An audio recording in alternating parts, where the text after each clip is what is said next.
There has been an awful lot of questions I've received from you about pumps. Well, there's two parts to this pump thing. I know it's a little expensive to buy pumps.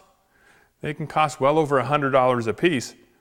But once you get yourself hooked on pumps, you are absolutely going to love them. They will save your time, save energy. You aren't having to have something that's so far above your head to have gravity flow all the way down to the boil kettle.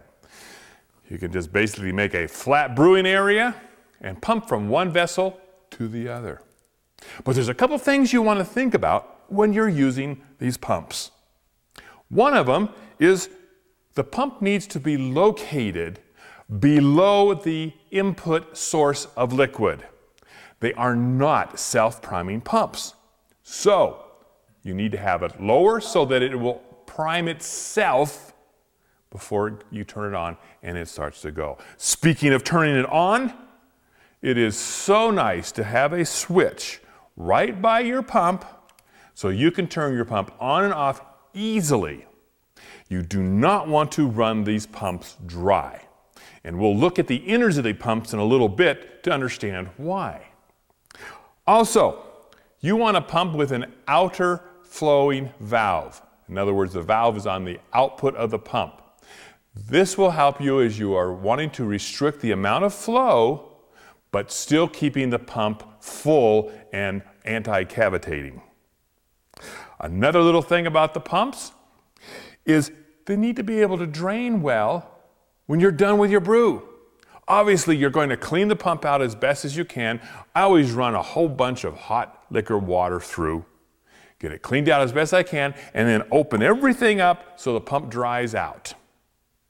So, I'm going to take this pump off the bench. We're going in where it's a little warmer, and we're going to continue talking pumps. Well, I got the pump off the brew bench, and now I'm going to take it apart. Not completely, but I want to get the pump mechanism apart because sometimes that needs to be cleaned, and it's a very simple thing. On my March pump, I've got 6 screws that basically hold the pump section to the motor section.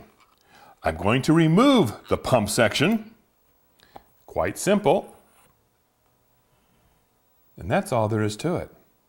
These pumps use a magnetic coupling.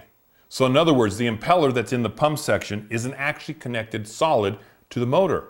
So we don't need to go any further of taking the motor section apart. This is the large magnet that spins, and it's what turns the impeller inside of our pump. So this is the pump section of our March pump, with our outlet section that has the valve and our inlet. And then the pump comes further apart.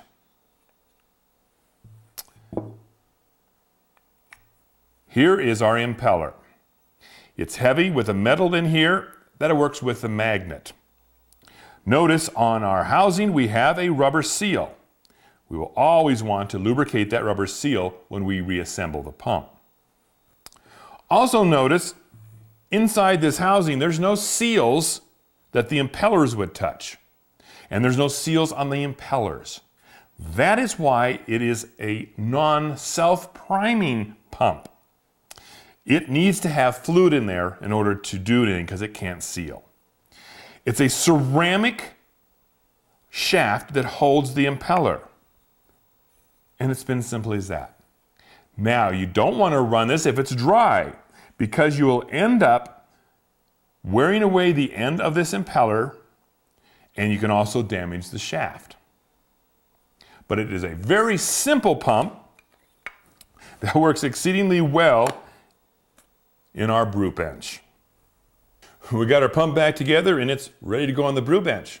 One thing I didn't mention is most of these pumps come with just wire-free end, no plug on it. Matter of fact, I wouldn't want it with a plug because I want to wire this in hard with a switch.